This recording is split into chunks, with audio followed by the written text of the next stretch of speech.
Sir नमस्ते शुरू कर। ओम पूर्णमदः पूर्णमिदं पूर्णात् पूर्णमुदच्यते पूर्णस्य पूर्णमादाय पूर्णमेवावशिष्यते। ओम शांति शांति शांति।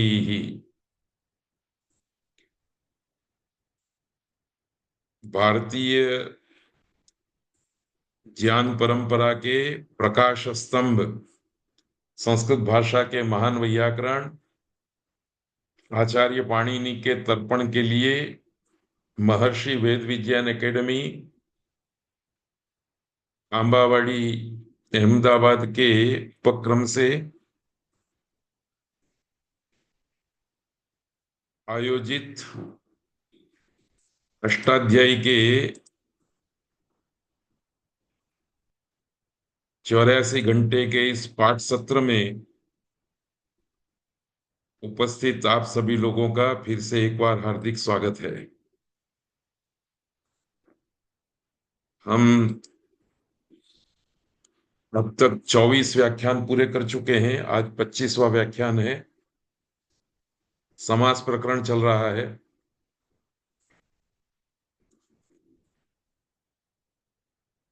आज हम जिन सूत्रों को पढ़ेंगे वो सूत्र हैं: चतुर्थी तदर्थार्थ बलिहित सुख रक्षितैः, पंचमी भयेन, सप्तमी शौण्डैः, पूर्वकालैक सर्वजरत पुराण नव केवलाः समानाधिकरणेन दिक्संख्ये संज्ञायां तद्धितार्थोत्तर पद समाहारे च संख्या पूर्वो द्विगुः उपमानानि सामान्य वचनैः उपमितं व्याघ्रादिभिः सामान्या प्रयोगे विशेषणं विशेषेण बहुलम पूर्वापर प्रथम चरम जघन्य समान मध्य मध्यम वीराश्च मयूरवंशकादयश्च। इतने सूत्र हमको पढ़ने हैं। विगत पाठ में मैंने आप लोगों से निवेदन किया था, उसके अनुरूप आपने प्रयत्न भी किया होगा। अनुवृत्ति तत्पुरुषः विभाषा सुप सह सुपा समासः की आ रही है। इस सूत्र में चतुर्थी प्रथमा विभक्ति वाला रूप है और तदर्थार्थ बलिहित सुख रक्षित ही तृतीय विभक्ति का रूप है। तो चतुर्थी को सुबंतम के साथ रखेंगे।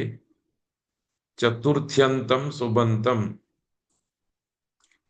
तदर्थ अर्थ बलि हित सुख रक्षित इत्येतैः समर्थैः सुबन्तैः सह विकल्पेन समस्यते तत्पुरुषश्च समासो भवति। तो चतुर्थ्यंतम एक पद इस सूत्र में है और तदर्थार्थ बलिहित सुख रक्षितैः दूसरा पद है। तो अब हमको सूत्र का अर्थ कंठस्थ नहीं करना है, कंठस्थ करना है, स्मृति में रखना है मात्र अनुवृत्ति वाले पदों को। और वो तो स्मरण हो ही जाएगा क्योंकि इतने ही सूत्रों में हम इन पदों की उपस्थिति देख करके आए हैं। और फिर प्रथमांत पद का प्रथमांत पद के साथ अन्वय करना है, तृतीयांत का तृतीयांत के साथ, और सीधा ही सूत्रार्थ स्वयं बना लेना है। ये सामर्थ्य आपको समास प्रकरण के इस व्याख्यान के साथ ही आ जाना चाहिए।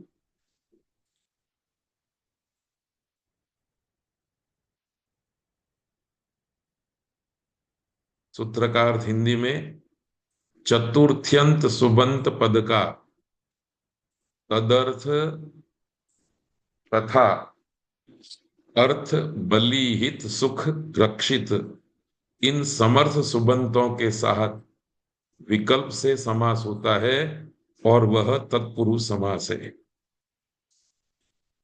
इस अर्थ करने के समय में हमने बीच में तथा शब्द डाल करके सूत्रगत पदों के दो विभाग कर दिए। अर्थ, बलि, हित, सुख, रक्षित, ये एक एक पद है। तदर्थ ये अनेक पदों का समूह है, इसलिए तदर्थ को अलग कर दिया। अर्थ, बलि, हित, सुख, रक्षित, इनको अलग कर दिया है। तदर्थ से क्या अभिप्रेत है वो अभी मैं बताऊंगा। पर आपको ये याद रखना है कि इस सूत्र में तदर्थ एक और है। उस तदर्थ शब्द के कारण सैकड़ों, हजारों उदाहरण बनेंगे, और अर्थ का उदाहरण एक ही बनेगा, बलि का उदाहरण एक बनेगा, हित का उदाहरण एक बनेगा, सुख और रक्षित का उदाहरण भी एक ही बनेगा। एक ही मतलब एक जैसा ही बनेगा। तो ये बात भी आपको याद रखनी है। तदर्थ का उदाहरण दिया गया है यूपाय दारू, यूप दारू। इसमें यूप शब्द भी सूत्र में नहीं है, दारू शब्द भी सूत्र में नहीं है। तदर्थ इस शब्द के अर्थ छाया में यूपाय दारू उदाहरण बना है। तदर्थ का अर्थ क्या है? तो याद रखिए, वृत्तिकारों ने ये बात कही है जो इस सूत्र के संदर्भ में याद रखनी है, ध्यान में लानी है। ये दो बातें हैं, दो बिंदु हैं। कहा गया है तदर्थेन प्रकृति विकार भावे समासः इष्यते। अर्थात तदर्थ शब्द से यहां प्रकृति विकृति भाव का संदर्भ है। अतः विकार का प्रकृति के साथ समास इष्ट है। जहां प्रकृति विकृति भाव नहीं होता वहां यह समास नहीं होता है। देखिए, यूप मतलब काष्ठ, लकड़ी। ओ सॉरी, यूप मतलब खंभा, और दारू मतलब लकड़ी। किसी घर के आगे दारू पड़ा था, लकड़ी पड़ी थी। किसी ने पूछा ये लकड़ी किसके लिए है? तो गृह स्वामी ने उत्तर दिया यूप के लिए है, खंभा बनाने के लिए है। तो जो दारू था वो दारू प्रकृति है, उसमें विकार ला करके, काट छांट करके, कार्विन करके यूप बनाने का इरादा गृह स्वामी का है। इस संभाषण संदर्भ को याद रख करके उदाहरण दिया गया है यूपाय दारू, यूप दारू।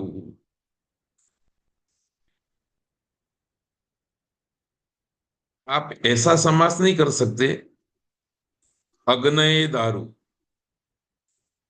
अग्नि के लिए काष्ठ। क्योंकि अग्नि और काष्ठ ये प्रकृति विकृति के साथ जुड़ी हुई बातें नहीं।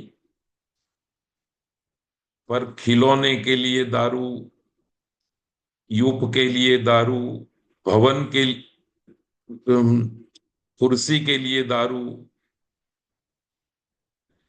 इस तरह से दारू का विकार भाव बताने वाले शब्द के साथ चतुर्थी विभक्ति करके जब आप प्रयोग करेंगे, विवक्षा करेंगे, तब ये समास होगा। यहां विसर्ग भूल से छप गया है, क्योंकि दारू शब्द नपुंसकलिंग का है, इसलिए नपुंसक में विसर्ग नहीं आएगा।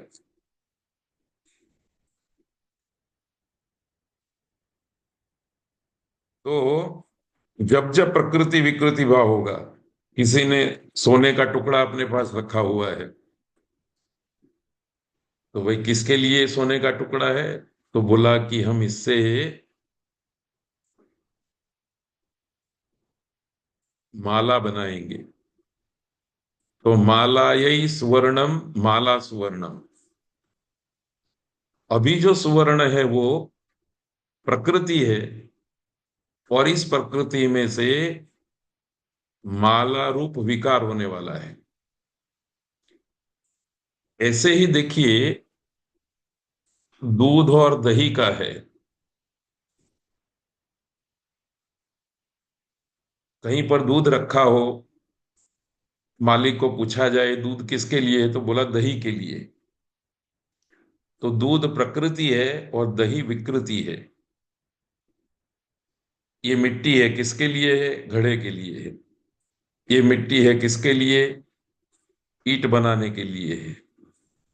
इस तरह से तदर्थ शब्द का मतलब है एक प्रकृति और एक विकृति। प्रकृति जो है वो जिसके लिए है, तत् अर्थात प्रकृति, अर्थ मतलब के लिए, तस्मै अर्थः तदर्थ। यूप के लिए जो दारू है, ये दारू प्रकृति है और यूप विकृति है, तो ऐसे में समास हो जाएगा। तो तदर्थ शब्द के संदर्भ से ऐसे हजारों उदाहरण बन सकेंगे। ये विशेषता आपके ध्यान में आनी चाहिए। कुंडलाय हिरण्यम, कुंडल हिरण्यम। हिरण्य मतलब सोना, किसके लिए? कुंडल के लिए, कुंडल हिरण्यम। ऐसे हजारों उदाहरण बनेंगे। अर्थ शब्द के साथ समास होगा, उसके भी सैकड़ों उदाहरण बनेंगे। पर एक बात याद रखनी है कि अर्थ शब्द के साथ नित्य समास होता है। ये देखिए, ध्यातव्य बिंदुओं में दूसरा बिंदु ये है, अर्थ शब्द के साथ नित्य समास होता है। पाणिनि ने नहीं कहा है, ये वार्तिककार ने बात कही है। इसलिए ब्राह्मणार्थम, ये नित्य समास है, और नित्य समास होने के कारण इसका विग्रह वाक्य नहीं होगा। पहले भी अव्ययी भाव समास के संदर्भ में हम ये कह चुके हैं कि नित्य समास का मतलब है समस्त पद ही वाक्य में प्रयोगार्य होगा, उसका विग्रह वाक्य नहीं बनेगा। तो नित्य का मतलब है जब भी वो प्रयोग में आएगा वाक्य में, ब्राह्मणार्थम पयः, ब्राह्मणार्था यवागुः। पयः नपुंसक लिंग है इसलिए ब्राह्मणार्थ, यवागुः स्त्रीलिंग है इसलिए ब्राह्मणार्था स्त्रीलिंग। ये लिंग योजना भी आपको याद रखनी है। इंद्राय बलि ही इंद्र बलि, अग्नये बलि ही अग्नि बलि ही, गुरवे बलि ही गुरु बलि ही, देशाय बलि ही देश बलि ही। तो ये बलि शब्द अंत वाले रूप बनेंगे सैकड़ों, पर एक ही जैसे होंगे। गोभ्य हितम गोहितम, छात्रेभ्य हितम छात्र हितम, नरेभ्य हितम नरहितम। तो गोहितम की तरह ही छात्रहितम नरहितम शब्द बनेंगे। यहां यूप भी बदल जाएगा, दारू भी बदल जाएगा। कुंडलाया हिरण्याया, मृत घट, मृत और घट, मिट्टी किसके लिए? घड़े के लिए। ऐसे हजारों उदाहरण तदर्थ से आएंगे। पुत्राय रक्षितम, पुत्र रक्षितम। कुछ लोग अपने धन का ये विशेषण रखते हैं, पुत्र रक्षितम, पुत्र के लिए बचा करके रखा। तो ये सूत्र तदर्थ के लिए और अर्थ शब्द के साथ नित्य समास के रूप में आपको याद रखना है। ये दो उदाहरण तो आपको याद रखने ही, प्रकृति विकृति भाव वाला और अर्थ के साथ। ये बात हमने देखी ली है। ऐसा ही एक सूत्र है, पंचमी भयेन। मैं आपको याद करा दूं कि चतुर्थी तदर्थार्थ बलिहित सुख रक्षित ही दूसरे अध्याय के पहले पाद का 36वां सूत्र है, और पंचमी भयेन 37वां सूत्र है।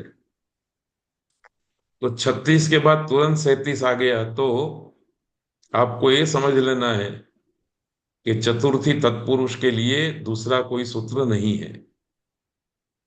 पर यदि द्वितीय तत्पुरुष और तृतीय तत्पुरुष वाले समास के सूत्र हम पढ़ गए हैं, उनकी संख्या में बीच में यदि कोई व्यवधान दिखाई देता है, तो आपको याद रखना है बीच में कुछ सूत्र छोड़ दिए हमने, हक करके रखे।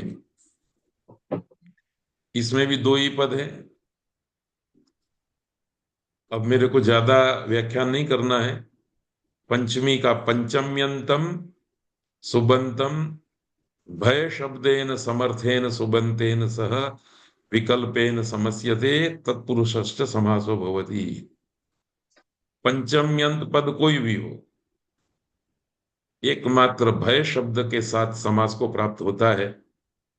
उदाहरण है वृकेभ्यो भयम वृक भयम, दुखेभ्यो भयम दुख भयम, गुरुभ्यो भयम गुरु भयम, छात्रेभ्यो भयम छात्र भयम।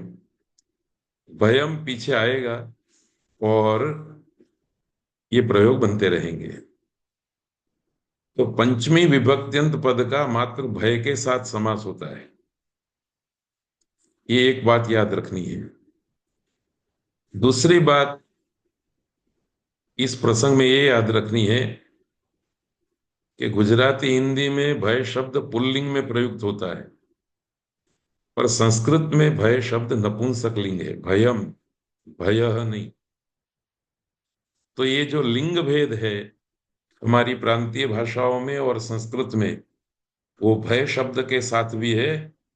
तो ये बात भी आपको याद रखनी है।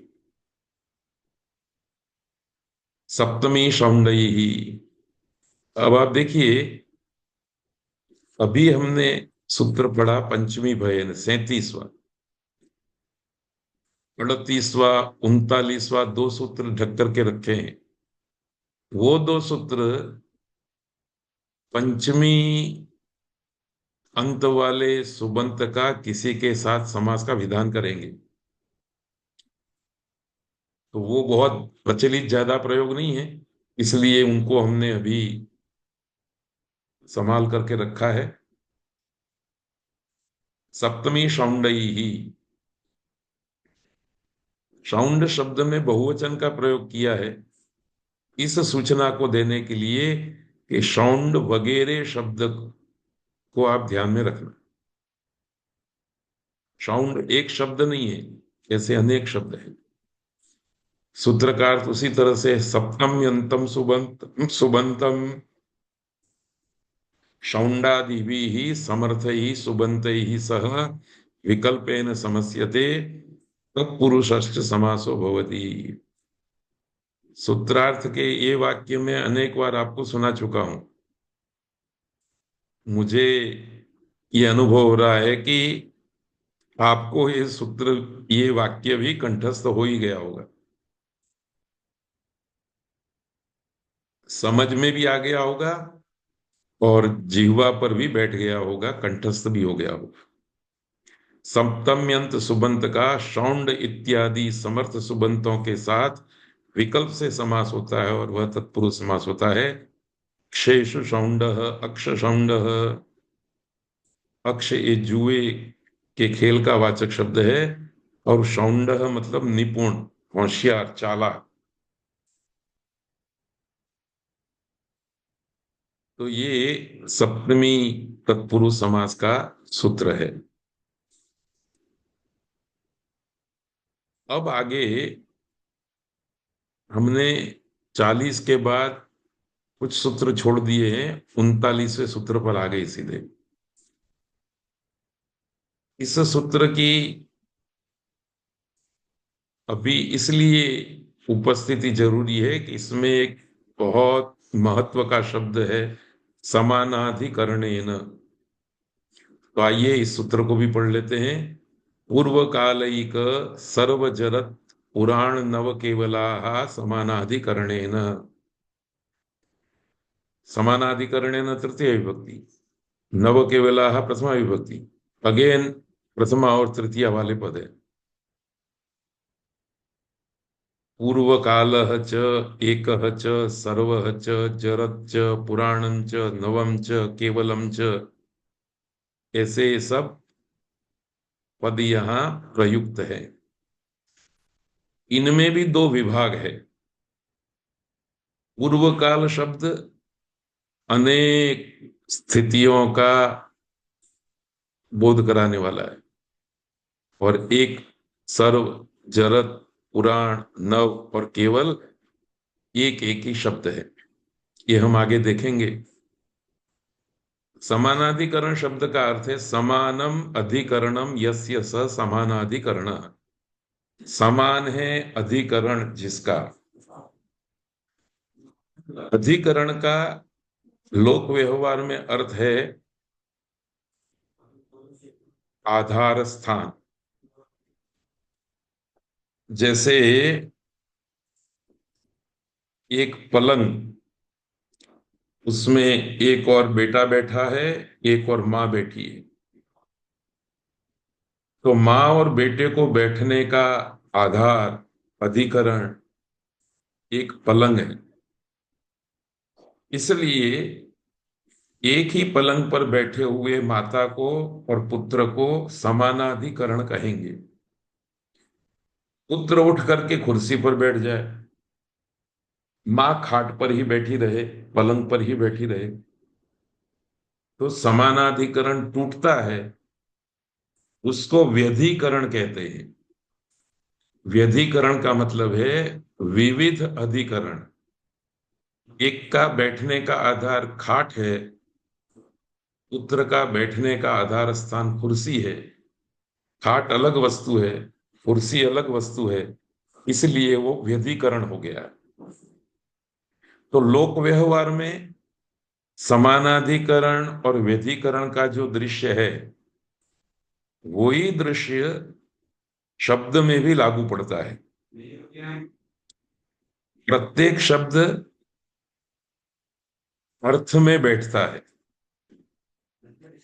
तो व्याकरण शास्त्र की दृष्टि से, वैयाकरणों की दृष्टि से अर्थ ये अधिकरण है। जैसे माँ को बैठने के लिए खाट अधिकरण है, कुर्सी अधिकरण है, ऐसे ही शब्द को बैठने के लिए अर्थ अधिकरण है। एक ही अर्थ में दो शब्द बैठे होंगे।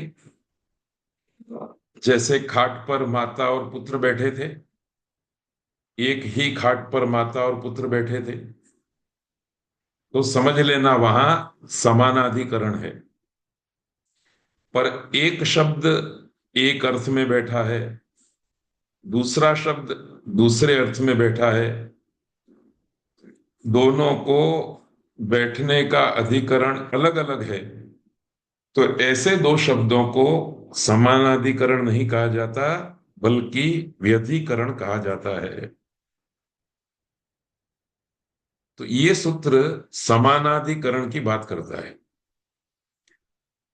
समानाधिकरण का इतना अर्थ स्पष्ट करने के बाद सूत्रार्थ देखते हैं। पूर्व काल एक सर्व जरत पुराण नव केवल इत्येते सुबन्ताः समानाधिकरणेन सुबन्तेन सह विभाषा समस्यन्ते तत्पुरुषश्च समासो भवति। सुबन्ताः सुबन्तेन सह विभाषा समस्यन्ते तत्पुरुषश्च समासो भवति। ये तो ध्रुव वाक्य है। केवल पूर्व काल नव केवलाः ये शब्द प्रथमा विभक्ति वाला नया है, और समानाधिकरणेन शब्द नया है। और ये दो पद मिल करके ही सूत्र बन गया है। एक और बात का मुझे स्मरण हो रहा है, मैं आपका ध्यान आकर्षित कर लूं। अष्टाध्यायी में सबसे लंबे सूत्रार्थ इस समास प्रकरण में ही है, क्योंकि सूत्र में दो पद रहेंगे और अनुवृत्ति से पांच छह पद आएंगे। तो दो पद वाला सूत्र छह पद के अनुवृत्त पदों के आधार पर जब अपना सूत्रार्थ बनाता है तो सूत्रार्थ लंबा बन जाता है। तो समास प्रकरण में प्रत्येक सूत्र में सूत्र छोटे हैं, अर्थ बड़े। फिर भी कठिन नहीं है, क्योंकि जो बड़ा अर्थ है उस अर्थ का बड़ा हिस्सा पुनः पुनः मुहुः मुहुः एक ही स्वरूप से आता है। सुबंतेन सह सुबंताः सुबंतेन सह विभाषा समस्यन्ते तत्पुरुषस्य समासो भवति, इस रूप में। तो ये बात मुझे याद आई तो मैंने कह दी। हिंदी में सूत्रार्थ देखें तो पूर्व काल, एक, सर्व, जरत, पुराण, नव, केवल, इन सुबंतों का समानाधिकरण सुबंत के साथ विकल्प से समास होता है और वह तत्पुरुष समास होता है। तो देखिए, समानाधिकरण ये शब्द नहीं है। समानाधिकरण शब्द से जो अर्थ अभिप्रेत है उस अर्थ के सुबंत पद के साथ विकल्प से समास होगा। ये बात भी याद रखनी है। उदाहरण हम आगे देखेंगे, पर उससे पहले एक ये विशेष बात भी याद रखनी है। आगे दूसरे अध्याय के पहले पाद के 56वां सूत्र आएगा, विशेषणम विशेषेण बहुलम। उस सूत्र से जिस समास का विधि किया गया है उसका ये अपवाद है।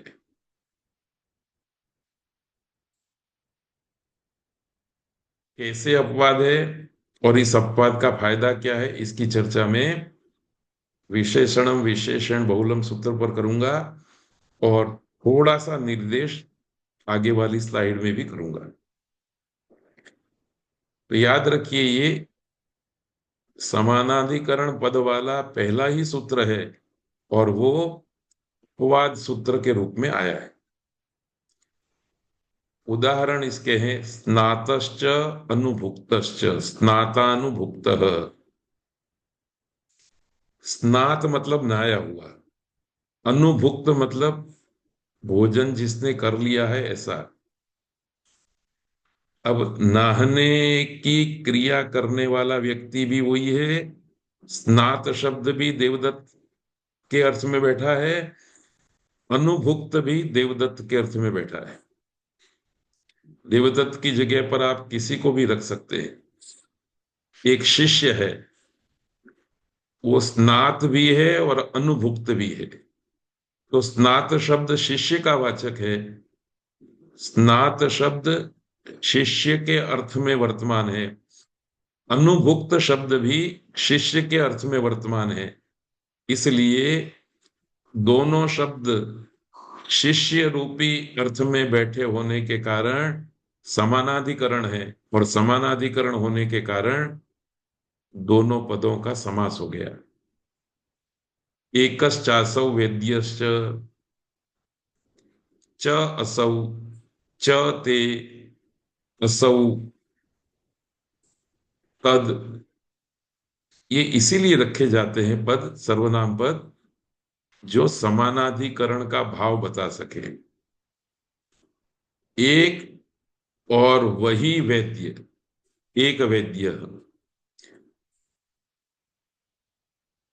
नीचे विवरण लिखा है, धातव्य है कि इन सभी उदाहरणों में जिन दो पदों का समास किया गया है वे समानाधिकरणता वाले हैं, अर्थात दोनों पदों का अर्थ किसी एक ही पदार्थ में निहित है, जैसे कि एक और वेद्य।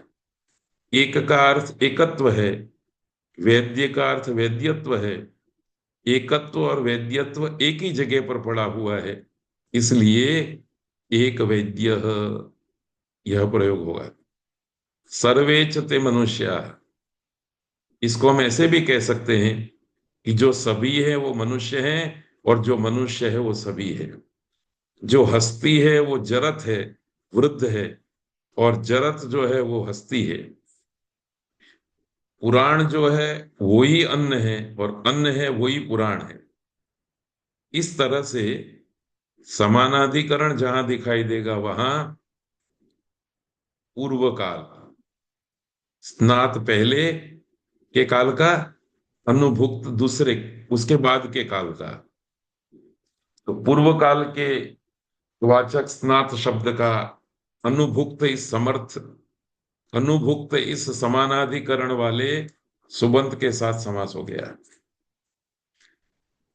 एक का भी वैद्य इस सुबंत पद के साथ समास हो गया। सर्व का भी मनुष्य के साथ समास हो गया। चरत का भी हस्ती के साथ समास हो गया। पुराण का भी अन्न के साथ समास हो गया। नव का भी अन्न के साथ समास हो गया। केवल का भी अन्न के साथ समास हो गया। तो सूत्र पठित जो पद हैं, एक, सर्व, जरत, पुराण, नव, केवल, ये जिस अर्थ को कह रहे हैं उसी अर्थ को कहने वाला शब्द यदि वैद्य के रूप में, मनुष्य के रूप में, हस्ती के रूप में, अन्न के रूप में आ जाता है, तो समानाधिकरण दिखाई देगा, और समानाधिकरण होने पर समास हो जाएगा। स्नातानुभुक्त में स्नात शब्द से अभिव्यक्त होने वाली नहाने की भूतकालिक क्रिया पूर्व काल में है, और पूर्व काल में जिसने क्रिया की है उसी ने अनुभुक्त क्रिया की है। तो अनुभुक्त वो समानाधिकरण हुआ।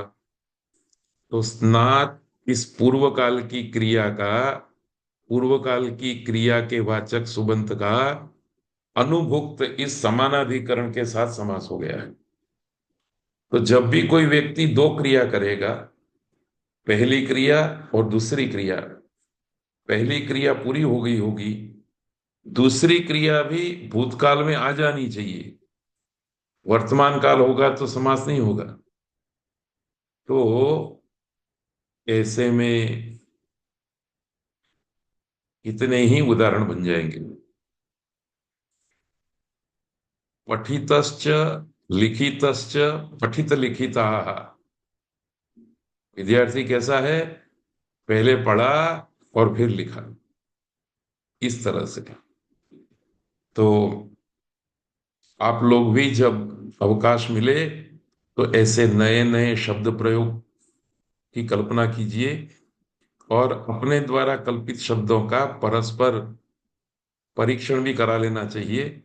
सामर्थ्य हो तभी वो शब्द समास के योग्य रहेगा। सामर्थ्य न होने पर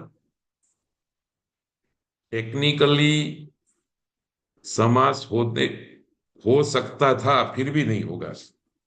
तो ये परीक्षण करना है केवल सामर्थ्य की परीक्षा के लिए। चलिए आगे बढ़ते हैं। दिक् संख्ये संज्ञायाम, ये सूत्र 49 है पूर्व काले। 50वां सूत्र है दिक् संख्ये संज्ञायाम। दिक् संख्ये प्रथमा विभक्ति द्विवचन का रूप है, स्त्रीलिंग होने के कारण दिक् संख्ये, संख्या, संख्ये रूप। संज्ञायाम सप्तमी विभक्ति एक वचन का रूप। तृतीय विभक्ति वाला पद नहीं है यहाँ, वो ऊपर से आएगा, और वो आने वाला पद है समानाधिकरणेन। दिक् मतलब दिशा, संख्या मतलब संख्या, दोनों का इतरेतर द्वंद्व समास है।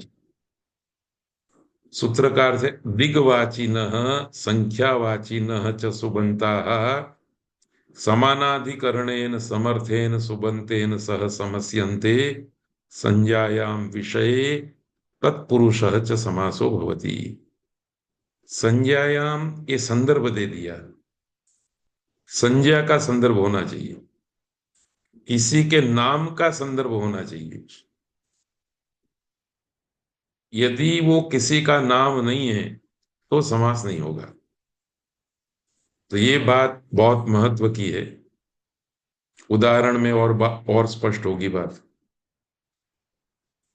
सूत्र का हिंदी अर्थ है दिशावाचक और संख्यावाचक सुबंत का, कोई भी दिशा का वाचक सुबंत हो और कोई भी संख्या का वाचक सुबंत हो, उनका समानाधिकरण समर्थ सुबंत के साथ समास होता है। संदर्भ होना चाहिए संज्ञा का, और वह भी तत्पुरुष समास है। उदाहरण दिया जाता है, पूर्वा चासौ इषु काम शमी च पूर्वेषु काम शमी। इषु काम शमी किसी नगर का नाम है, मुंबई, कलकत्ता, दिल्ली, यानी तमिलनाडु, ये सॉरी त्रिचिनापल्ली, ऐसे अहमदाबाद, वडोदरा, सूरत, जामनगर, ऐसे ही एक नाम है किसी नगर का। और पूर्व शब्द दिशावाचक है। तो चूंकि ईशु काम समी स्त्रीलिंग का शब्द है, इसलिए पूर्वा, जो पूर्वा है दिशा, वही ईशु काम समी है।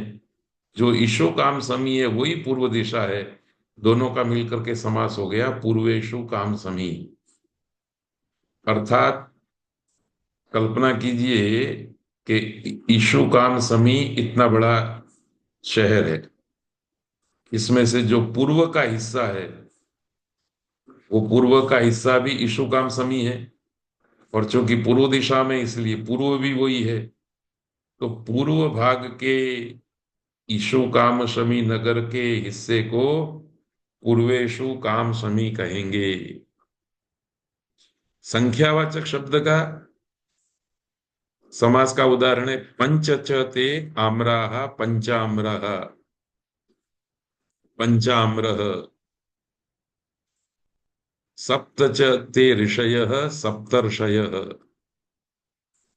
तो पंचाम्रः ये नाम है, एक होगा तो एक नाम होगा, अनेक होंगे तो अनेक बहुवचन रहेगा। सप्तर्षयः ये भी नाम है, संज्ञा है। तो पूर्वेशु काम समी ये भी संज्ञा है, पंचाम्रः ये भी संज्ञा है, अथवा पंचाम्राः ये भी संज्ञा है, सप्तर्षयः यह भी संज्ञा है। इसको समझने के लिए मैं जिस स्थान पर रहता हूं वो एरिया नवा वाड़ज कहा जाता है। तो नवा का मतलब जो नवीन है, और वाड़ज है। परंतु नवीन शब्द दिशावाचक नहीं है, संख्यावाचक नहीं है, इसलिए नवा वाड़ज में समास नहीं होगा। पर उत्तर काशी उत्तर दिशावाचक शब्द है, काशी नगरवाचक शब्द है, उत्तर काशी समास हो जाएगा। तो वर्तमान समय में भी हिंदी गुजराती के शब्दों में संस्कृत की दृष्टि से विचार किया जाए तो नवा वाड़ज, नवा गांव इत्यादि में समास नहीं होगा। समास होगा तो वो किसी के नाम नहीं बनेंगे, पर दिशावाचक शब्द का समानाधिकरण पद के साथ समास हो जाएगा। तो वो समास वाला पद किसी का नाम रखा जा सकता है। नाम रखने के लिए ही ये समास किया जाता है, ये बात। तो सप्तर्षय में सप्त और ऋषि का जो समास किया वो नामकरण के लिए किया है, संज्ञा के लिए किया है। तो सप्तर्षि ये आकाश में दिखाई देने वाले 7 तारों का नाम है। तो इतना अर्थ की दृष्टि से स्पष्ट किया है। इस सूत्र के संदर्भ में आपको अभी इतना ही याद रखना है, इतना ही ध्यान रखना है कि समानाधिकरण समास होने से तत्पुरुषः समानाधिकरणः कर्मधारयः, ये सूत्र हम पढ़ चुके हैं। कर्मधारय संज्ञा होगी। इस दृष्टि से देखें तो पूर्वेषु काम समी इत्यादि उदाहरणों में एक तो समास संज्ञा हुई है, दूसरी तत्पुरुष संज्ञा हुई है, और तीसरी कर्मधारय संज्ञा भी हुई है। और 3 संज्ञाएं हुई हैं।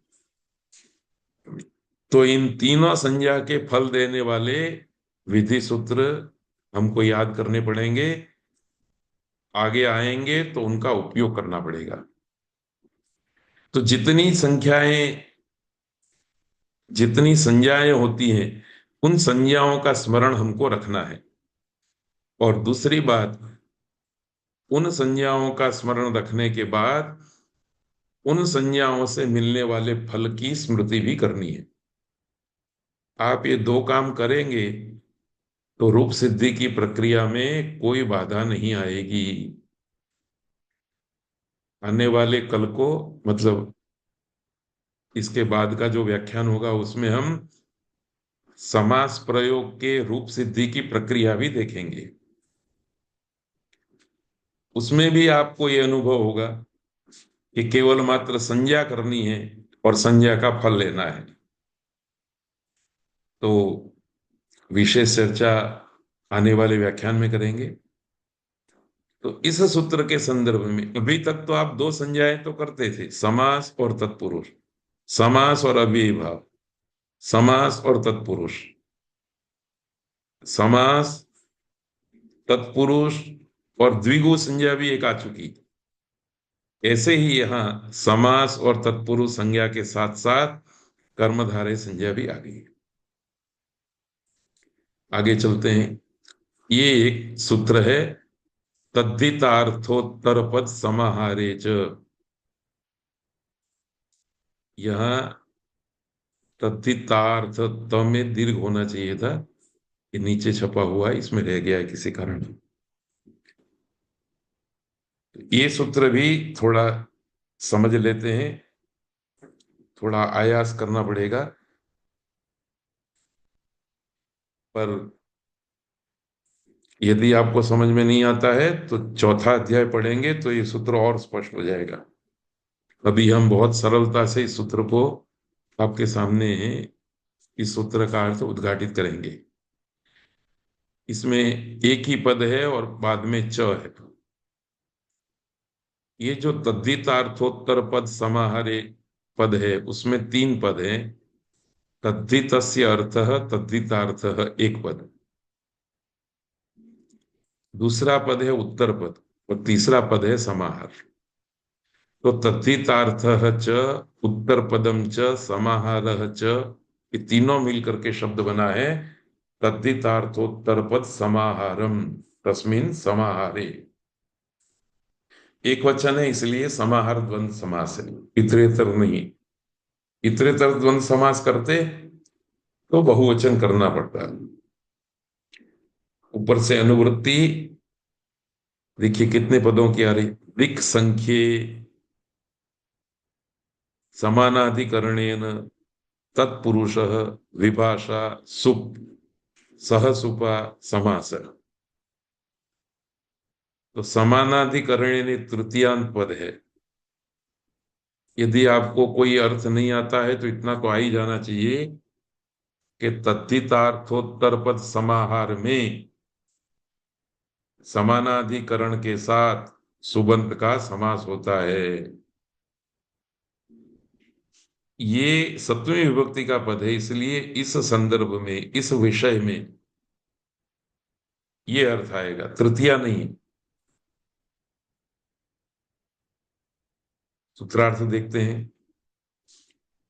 उससे पहले तद्धितार्थ शब्द का अर्थ समझ लेते हैं। तद्धित प्रातिपदिक से आने वाले प्रत्ययों की संज्ञा है। सु औ जस, ये 21 प्रत्ययों को छोड़ने के बाद स्त्री प्रत्यय आएंगे। उसके बाद अपत्यादि अर्थ में जो प्रत्यय आते हैं वो सारे तद्धित कहे जाते हैं। तो अभी आप इतना याद रखिए कि प्रातिपदिक से आने वाले प्रत्ययों की तद्धित संज्ञा है। इन तद्धित प्रत्ययों के अपने अपने अर्थ हैं।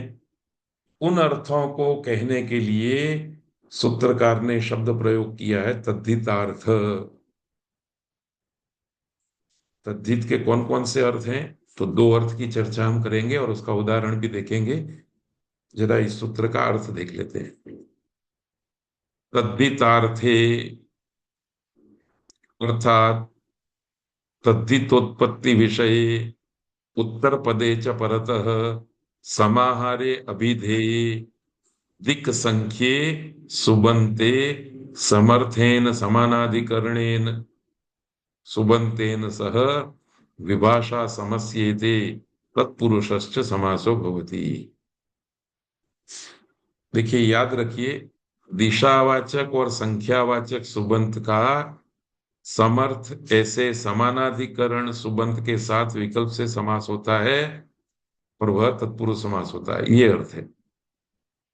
दिक् संख्ये संज्ञायाम, ऐसा जो सूत्र हमने ऊपर पढ़ा उसी सूत्र का अर्थ है। उसमें से संज्ञायाम माइनस हो गया, निकल गया। तो दिक् संख्ये सुबंते द्विवचन है। समर्थेन समानाधिकरणे समानाधिकरण वाचिना सुबंतेन सह विभाषा समस्यते तत्पुरुषश्च समासो भवति। परंतु यहां दिक् और संख्यावाचक शब्दों के प्रयोग के तीन विषय निश्चित किए। एक तो किया कि तद्धितार्थ होना चाहिए, दूसरा किया कहा उत्तर पद होना चाहिए, उत्तर पद का संदर्भ होना चाहिए, और तीसरा कहा समाहार कहना, समाहार को कहने की बात होनी चाहिए, समाहार अभिधेय होना चाहिए। कंडीशनली इस सूत्र से समास की व्यवस्था की जा रही है।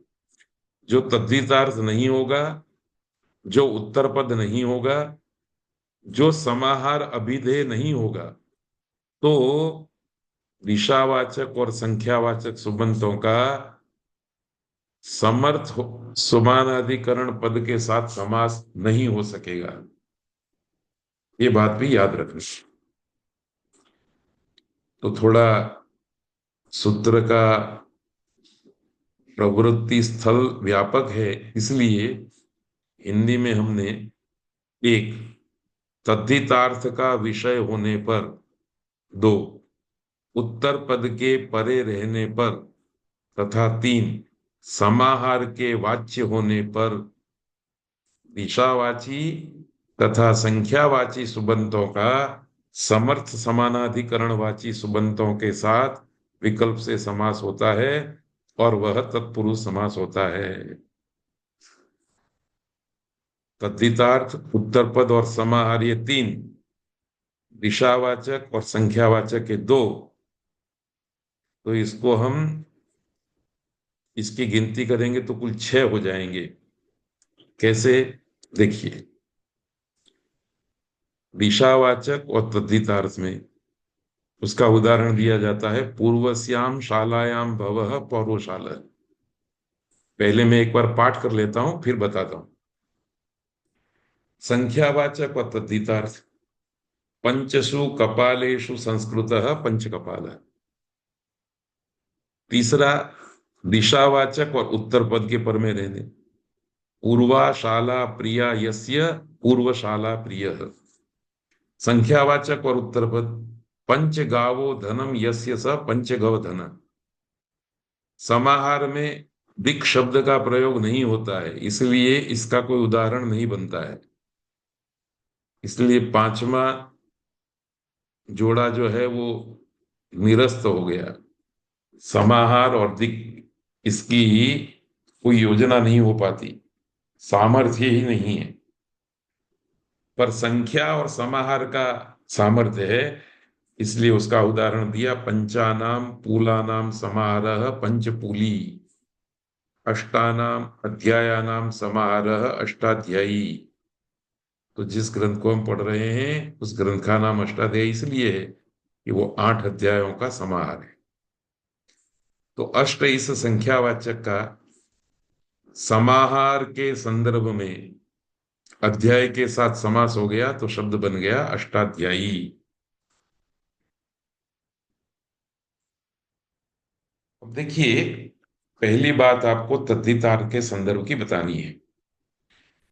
ये जो भवः और संस्कृतः, ये नीले कलर के दो शब्द रखे हैं ना, वो तद्धित प्रत्यय के अनेक अर्थों में से एक एक अर्थ है। अर्थात भव इस अर्थ में कुछ तद्धित प्रत्यय होते हैं। भव का मतलब है होने वाला, भारत में होने वाला, घर में होने वाला, गांव में होने वाला इत्यादि अर्थ में ग्राम शब्द से अमुक प्रत्यय होगा, गृह शब्द से अमुक प्रत्यय होगा, देश शब्द से अमुक प्रत्यय होगा। वो प्रत्यय चूंकि देश, गृह, ग्राम ये प्रातिपदिक है, इसलिए वो तद्धित प्रत्यय है। ऐसे ही संस्कृत अर्थ में भी कुछ प्रत्यय होते हैं। संस्कृत का मतलब सुसंस्कार वाला, बनाया हुआ। जैसे हम दाल बनाते हैं और छौंक लगाते हैं, तो छौंक लगाना संस्कृत है। घी से संस्कृत किया हुआ, दही से संस्कृत किया हुआ, तेल से संस्कृत किया हुआ, हिंग से संस्कृत किया हुआ, इस प्रकार के अर्थ में तद्धित प्रत्यय होते हैं। तो यहां पूर्व इस दिशावाचक शब्द का शाला में होने वाला, इस तद्धितार्थ के संदर्भ में समास हो गया। तद्धित का अर्थ बताने वाला भव शब्द समास के अंदर छिप गया है। ये तो संदर्भ होना चाहिए तद्धितार्थ का, बाकी समास तो शाला शब्द से ही होगा। तो पूर्वस्याम शालायाम भवः,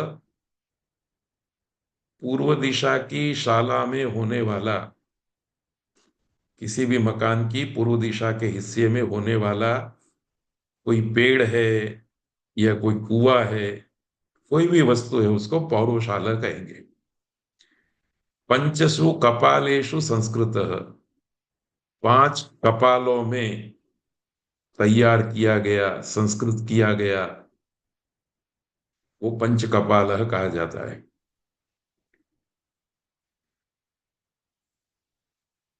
पंचसु पात्रेषु संस्कृतः पंच पात्रः,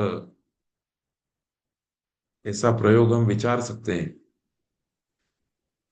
चावल पहले एक पात्र में पकाया, फिर दूसरे पात्र, वही चावल दूसरे पात्र में, वही चावल तीसरे पात्र में, ऐसे करके 5 पात्रों में उस चावल को पकाया, संस्कृत किया 5 पात्रों में। तो ऐसा बनाया हुआ चावल पंच पात्र अथवा पंचपात्रा, पंचपात्रम ओदनम, ऐसा कहा जाएगा। दिशावाचक शब्द के उत्तर पद में रहने के अवसर पर भी समास हो जाता है। तो पूर्वा शाला प्रिया यस्य, पूर्व और शाला का समास हो गया प्रिया इस उत्तर पद के रहते हुए, पूर्व शाला प्रिय। इसी तरह से पंच गावो धनम यस्य, पंच गाव, गाव इस उत्तर पद के रहते हुए पंच और धन का समास हो गया, पंच गावो धनम यस्य स पंच गव धनः। समाहार का तो उदाहरण अपने देख ही लिया कि संख्यावाचक शब्द हो और जिसका भी समाहार एक जगह पर इकट्ठा करके रखना समाहार है। तो जिस वस्तु का समाहार किया गया हो उस वस्तु के वाचक शब्द के साथ अष्ट का समास हो जाएगा। अच्छा, यहाँ अध्याय शब्द है, संख्यावाचक शब्द है अष्ट, तो अष्ट अध्याय ऐसा शब्द बनना चाहिए।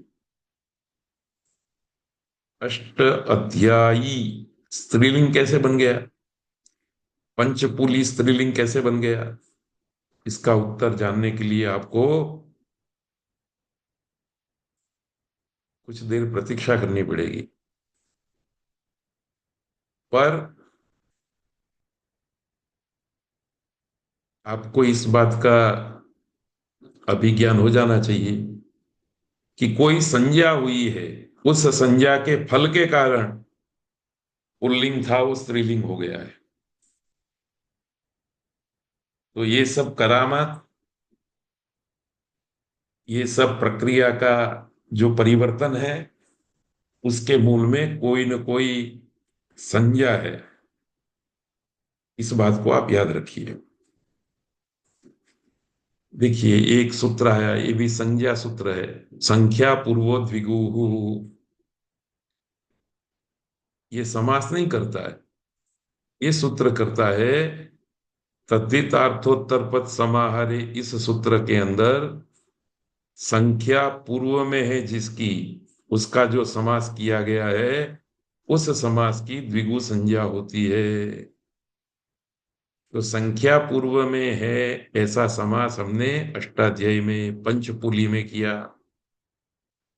तो देखिए, अब आपको याद आ गया, अष्टाध्याय बनना चाहिए था, बना। इस सूत्र ने आकर के अष्टाध्याय की द्विगु संज्ञा कर दी। और द्विगु संज्ञा का फल है कि अकारांत द्विगु समास स्त्रीलिंग में कहा जाता है। ऐसी एक वार्तिक से विधि की गई है, वार्तिक ने विधि किया है। और एक वचन भी होता है, तो अष्टाध्याय होना चाहिए था। अष्ट मतलब आठ, अध्याय मतलब अध्याय। परंतु ये जो अष्टाध्यायी शब्द बना है, ये स्त्रीलिंग में जाने का कारण द्विगु संज्ञा है। तो आपको याद रखना है, जब भी रूप सिद्धि की प्रक्रिया में कोई परिवर्तन आएगा तो वो किसका फल होगा? किसी न किसी संज्ञा का। आने वाले कल के व्याख्यान में जब रूप सिद्धि की प्रक्रिया हम देखेंगे तो इस बात को मैं 2 4 6 10 बार पुनरुक्त करूंगा, जिससे आपके मन में वो बात बैठ जाए। अब ये सूत्र आया नया, उपमानानि सामान्य वचन ही। उपमानानि प्रथमा बहुवचन, सामान्य वचन ही तृतीया। फिर से वही पैटर्न आ गई सूत्र की, एक प्रथमांत एक तृतीयांत। तृतीयांत के साथ प्रथमांत का समास होता है। वही पहले की तरह ही बात चल रही है। सामान्य को जो कहने वाले हैं उसको सामान्य वचन कहते हैं। समानाधिकरणेन तत्पुरुषः विभाषा सुप सह सुपा समास, ये निवृत्ति आ रही है। सूत्रकार से उपमान वाचिनी सुबंतानी समानाधिकरणैः सामान्य वचनैः सह सुबन्तैः सह विभाषा समस्यन्ते तत्पुरुषश्च समासो भवति। उपमानवाची सुबंत का सामान्यवाची समानाधिकरण सुबंत के साथ विकल्प से समास होता है और वह तत्पुरुष समास होता है। उपमानवाची सुबंत होना चाहिए और सामान्यवाची समानाधिकरण होना चाहिए। समानाधिकरण कैसा होना चाहिए? सामान्यवाची। और सुबंत कैसा होना चाहिए? उपमानवाची। उदाहरण है इसका, घन इव श्याम, घन श्याम। शस्त्री इव श्यामा, शस्त्री श्यामा। घन मतलब बादल, बादल की तरह जो श्याम है उसको घनश्याम कहा जाता है। देवदत्त का विशेषण बन गया। शस्त्री शब्द का अर्थ आरी, लकड़ी काटने वाली लोहे की, लोहे का एक औजार, उसके लिए प्रयुक्त होता है। उसकी तरह जो श्यामा है वो शस्त्री श्यामा। तो ये तो मोटी मोटी बात हो गई। इसको जरा स्पष्टता पूर्वक समझना है तो देखिए, ध्यातव्य है कि एक, जिस वस्तु को साधन बना करके किसी के किसी की उपमा दी जाती है, तो वह साधन उपमान होता है। अर्थात उपमान साधन है। किसका साधन है? उपमा देने का। दूसरा, जिसको उपमा दी जाती है उस पदार्थ को उपमेय कहते हैं। उपमान साधन है, और जिसकी उपमा दी जाती जिसके लिए उपमा दी जाती है वो पदार्थ उपमेय है। इन उपमान उपमेय में कोई एक साधारण तत्व, साधारण धर्म होता है, तभी तो उपमा देंगे। साधारण धर्म नहीं होगा तो उपमा नहीं दी जा सकती है। ये तीन बात आपको याद रखनी है। इतनी बात याद रख करके आपको करना है, इनमें से उपमान तथा साधारण तत्व का समास होता है। उपमेय कोने पे चला गया, ये साधन का और साधारण धर्म का समास होता है। जैसे घन को साधन बना करके देवदत्त को उपमा दी जा रही है कि भाई देवदत्त कैसा है? तो घन, बादल की तरह काला है। इसलिए घन ये उपमान है। जिस देवदत्त को उपमा दी जाती है वो उपमेय है। और इन उपमान घन तथा उपमेय देवदत्त में जो साधारण तत्व है वो श्याम रंग है। घन बादल भी काला है और देवदत्त भी काला है। तो देखिए, धन इस साधन की और श्याम इस साधारण धर्म की, ये दो पदों की समास योजना इस सूत्र के द्वारा की जा रही है। इस स्थिति में उपमान घन का तथा साधारण तत्व श्याम का समास हो जाता है, घन इव श्याम। इव शब्द इसलिए रखा है कि घन के साथ, घन के उपमान के द्वारा हम किसी उपमेय को उपमेय के साथ तुलना कर रहे हैं, ये बताने के लिए इव शब्द है। बाकी समास तो घन और श्याम का ही होगा। तो इसको आप एक दो बार ध्यान से देखेंगे तो आप पूरी बात आसानी से समझ सकेंगे। इसी के पीछे सूत्र है, उपमितम व्याघ्रादि भी ही सामान्य प्रयोगे। उपमितम व्याघ्रादि भी ही तृतीय बहुवचन है, यहाँ लिखना रह गया है। सामान्य प्रयोगे सप्तमी विभक्ति एक वचन है। सामान्यस्य अर्थात साधारण धर्मवाचिनः शब्दस्य अप्रयोगे सति, साधारण धर्म के वाचक शब्द का प्रयोग न होने पर उपमीतम अर्थात उपमेयवाची सुबंतम समानाधिकरण ही व्याघ्रादिभिः ही सुबंत ही सह विभाषा समस्यते तत्पुरुषश्च समासो भवति। अर्थात साधारण धर्म के वाचक शब्द का प्रयोग नहीं होने पर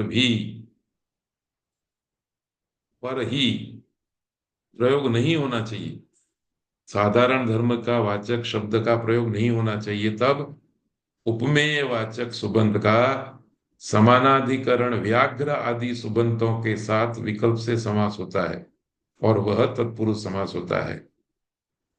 तो यहां व्याघ्र वगैरह शब्दों को नियत कर दिया। आप उपमान के रूप में कोई और शब्द नहीं ला सकते, व्याघ्र वगैरह शब्द ही लाने हैं। ये निर्धारित शब्द है। उपमेय आप किसी को भी ले आ सकते हैं। और शर्त रखी गई कि साधारण धर्म का वाचक शब्द का प्रयोग नहीं होना चाहिए। तो उदाहरण है व्याघ्र इव पुरुष, घन इव श्याम की तरह ही है। और फर्क क्या है? घन ये उपमान था और श्याम ये सामान्य धर्म था। यहां सामान्य धर्म के शब्द का प्रयोग नहीं होना चाहिए। तो उपमेय वाचक शब्द का, पुरुष का, व्याघ्रादि सुबंत के साथ समास हो गया, तो शब्द बना पुरुष व्याघ्र। तो वाघ के जैसा पुरुष, उसको पुरुष व्याघ्र कहते हैं। यहां पुरुष उपमेय और व्याघ्र उपमान है। साधारण धर्म शूरता है, परंतु शूरता का वाचक सूर शब्द का प्रयोग नहीं किया गया है, इसलिए समास हो गया। ध्यान रखना है कि यदि शूरता के वाचक पद का प्रयोग होगा तो वहां समास नहीं होगा। जैसे व्याघ्र इव शूरः पुरुष, ऐसे आपको अलग अलग ही बोलना पड़ेगा, यहां आप समास नहीं कर सकते। तो दूसरी बात यह याद रखनी कि यह सूत्र पूर्व सूत्र का अपवाद है। इस अपवाद के कारण समास हो जाता है और उपमेय वाचक पुरुष का पूर्व निपात होता है। व्याघ्र के समान पुरुष, घन के समान काला। तो घन पहले था, काला बाद में था। व्याघ्र के समान पुरुष, तो व्याघ्र को पहले होने चाहिए था, और पुरुष पहले हो गया, व्याघ्र पीछे चला गया। ये आगे पीछे होने के कारण के रूप में भी संज्ञा है, संज्ञा। अभी मैं याद करा देता हूं आपको, जो स्मरण में आ जाए तो, नहीं तो रूप सिद्धि की प्रक्रिया में इसको फिर से एक बार देखेंगे। समास प्रकरण के लिए एक सूत्र हम पहले अध्याय के दूसरे पाद में पढ़ चुके हैं। प्रथमा निर्दिष्टम समास उपसर्जनम। समास का विधान करने वाले प्रत्येक सूत्र में जो प्रथमा विभक्ति से निर्दिष्ट पद होता है उसकी उपसर्जन संज्ञा होती है। तो यहां उपमितम प्रथमा विभक्ति वाला पद है, इसकी उपसर्जन संज्ञा हो गई। उपसर्जन संज्ञा हो गई तो उपसर्जनम पूर्वम, उसका पूर्व प्रयोग होता है। तो पुरुष जो है वो उपमित है, उसी की उपमा दी गई है। उपमा के लिए साधन किया है, साधन के रूप में है व्याघ्र, और उपमा किसकी दी गई है? पुरुष की। तो पुरुष उपमित है, उपमित प्रथमांत पद है, प्रथमांत पद की उपसर्जन संज्ञा होती है, जिसकी उपसर्जन संज्ञा हुई उसका पूर्व प्रयोग होता है। ऐसी श्रृंखला चलती है मशीन की। एक चक्र घूमेगा संज्ञा का, दूसरा, तीसरा, चौथा, ये चक्र जो घूम रहे हैं ना, वही सीखने हैं हमको। तो अगले व्याख्यान में हम उसकी चर्चा करेंगे। थोड़ी देर हो रही है, पर 5-7 मिनट और लेंगे हम। आज ये पाद पूरा करना है। विशेषणम विशेषण बहुलम। यहाँ विशेषणम प्रथमा विभक्ति, विशेषण तृतीय विभक्ति और बहुलम प्रथमा विभक्ति। समास है नहीं, अनुवृत्ति इतने पदों की आ रही है। समानाधिकरणेन तत्पुरुषः सुप्सः सुपा समास। सूत्र का अर्थ है विशेषण वाचकम सुबंतम विशेष्य वाचकेन समानाधिकरणेन सुबंतेन सह बहुलम समस्यते तत्पुरुषश्च समासो भवति। अर्थात विशेषण वाचक सुबंत का विशेष्य वाचक समानाधिकरण सुबंत के साथ बहुल करके समास होता है, और वह तत्पुरुष समास होता है। तो ये तो बड़ा प्रसिद्ध सूत्र है। इसका मोटा मोटा अर्थ है कि विशेषण का विशेष्य के साथ समास होता है। पर याद रखिए, आपको दो बातों का पता होना चाहिए। एक तो ये कि विशेषण क्या है और विशेष्य क्या है। दूसरी बात, कि विशेष्य और विशेषण का जो समास है वो समानाधिकरण विशेष्य के साथ होने वाला है। तो विशेषणवाचक पद और विशेष्यवाचक पद समानाधिकरण होंगे, इसी एक ही पदार्थ के अर्थ में बैठे हुए होंगे, तभी समास होगा। यदि एक पद एक अर्थ में बैठा होगा, दूसरा पद दूसरे पदार्थ के अर्थ में बैठा होगा, तो विशेष विशेषण विशेषण विशेष्य होने पर भी समास नहीं होगा। तो दो बातें फिर से आपको याद रखनी है। एक तो विशेषण किसे कहते हैं इसकी स्पष्ट आपको समझ होनी चाहिए। विशेषण की आपको समझ होगी तो विशेष्य की भी समझ हो जाएगी। और दूसरा, विशेषण और विशेष्य में समानाधिकरणता होनी चाहिए, तभी समास होगा। उदाहरण है नीलम च तत् उत्पलम च नीलोत्पलम। बहुवच बहुलम कह करके समास किया है, तो कुछ जगह पर समास ही होता है, विग्रह वाक्य होता नहीं है, नित्य समास होता है। जैसे कृष्ण सर्प, ये किसी सर्प का नाम है, इसका विग्रह वाक्य नहीं बनेगा। कृष्ण चासौ सर्प, इस तरह का विग्रह वाक्य दे करके आप कृष्ण सर्प शब्द का प्रयोग करेंगे तो वो कृष्ण सर्प नाम की जाति का बोध नहीं करेगा। वो तो नीलोत्पलम की तरह नीला कमल, ऐसे ही काला सांप, ये अर्थ देगा।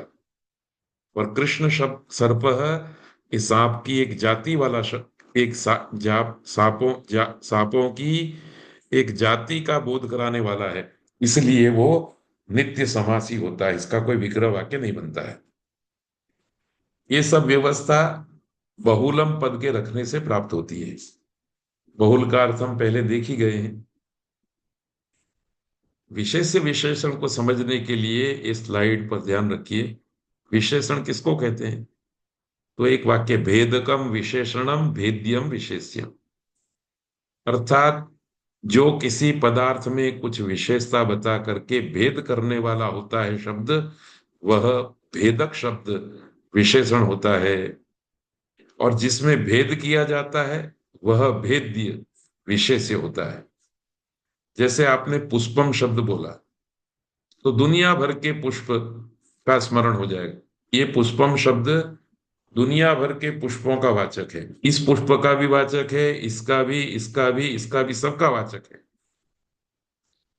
परंतु जैसे ही आपने सभी पुष्पों में से श्वेत पुष्प को अलग करने के लिए श्वेत शब्द का प्रयोग किया, श्वेतम पुष्पम ऐसा कहा, तो पुष्प में भेद पड़ गया। अब रक्त चला गया, पीत पुष्प चला गया, अनेक पुष्प चले गए, केवल मात्र श्वेत पुष्प ही रहा। तो पुष्पम ये विशेष्य है और श्वेत ये विशेषण है।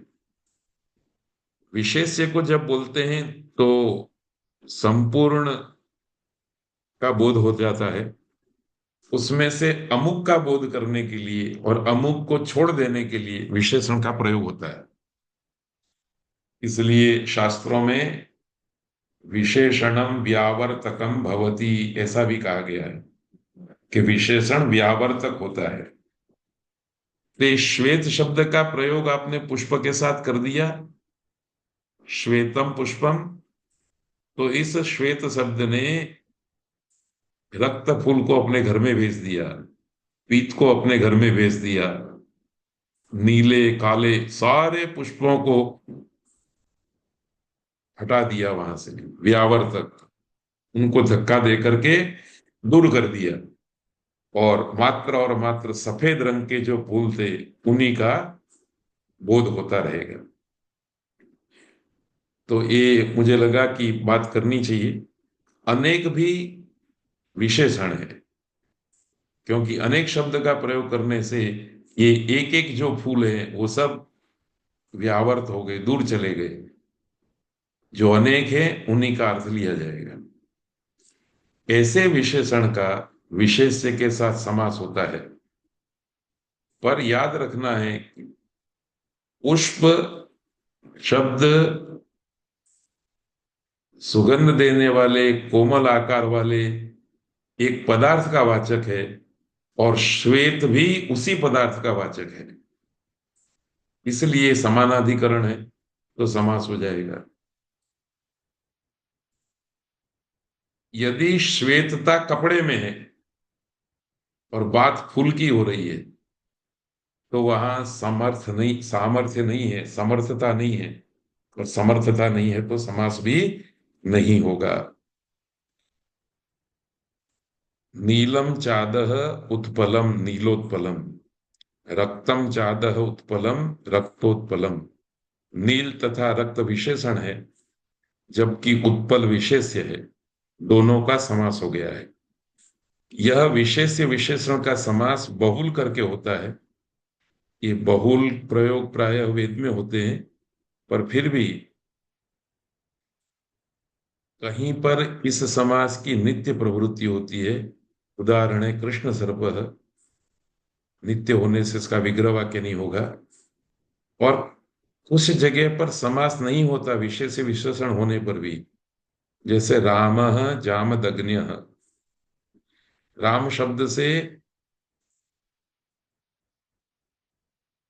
दशरथ पुत्र राम, परशुराम इत्यादि अनेक रामों का ग्रहण होता है। जामदग्नि है उसका विशेषण है, जमदग्नि का पुत्र राम। परंतु राम विशेष्य तथा जामदग्नि विशेषण होते हुए भी, चूंकि ये समास बहुल करके होता है, यहां नहीं होता।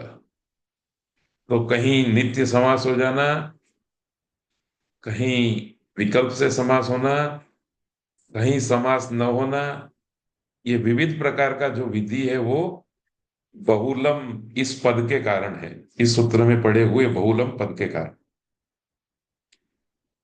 पूर्वापर प्रथम चरम जघन्य समान मध्य मध्यम वीराश्च। ये सूत्र में कुछ विशेष नहीं है, इसलिए जल्दी से पढ़ लेते हैं। सूत्र का अर्थ है पूर्व, अपर, प्रथम, चरम, जघन्य, समान, मध्य, मध्यम, वीर। ये विशेषणवाची सुबंतों का समानाधिकरण वाले विशेष्यवाची सुबंत के साथ समास हो जाता है, तब पुरुषस्य समासो भवति। सीधी सी बात है, पूर्व ये विशेषणवाचक है, विशेष्य के साथ उसका समास हो जाता है। यादें रखना है कि पूर्व और विशेष्य दोनों समानाधिकरण वाले होने चाहिए। तो आपके मन में ये प्रश्न हुआ होगा कि ये सूत्र बनाने की जरूरत ही क्यों थी? विशेषणम विशेषण बहुलम से तो ये सारे समास हो जाते हैं। तो बात आपकी सही है। पूर्व, अपर, प्रथम, चरम, जघन्य, समान, मध्य, ये आई मध्यम, है। वीर, ये विशेषणवाचक सुबंतों का भी विशेष्यवाचक समानाधिकरण सुबंतों के साथ विकल्प से कद्दू समास होता की है, गाय खाई। और वह तत्पुरुष समास होता है। यह समास पूर्व सूत्र से सिद्ध था।